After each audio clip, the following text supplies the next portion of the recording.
Hazrat Abdullah bin Masud radiyallahu anhu said, "Whosoever aspires to meet Allah Jalla Jalaluhu tomorrow, being a Muslim, should guard the prayers there where the prayer call is announced.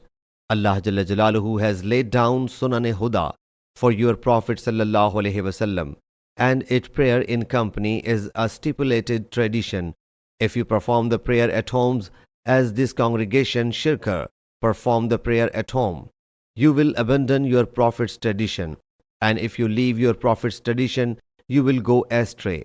Whosoever performs ablution well and intends to visit one of those mosques, undoubtedly Allah Jalla Jalaluhu will award him one good deed, raise his rank, and erase one of his sin in lieu of his each step."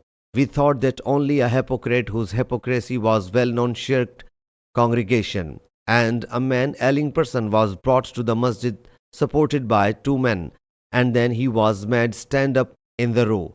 Sahih Muslim Hadees number 1486.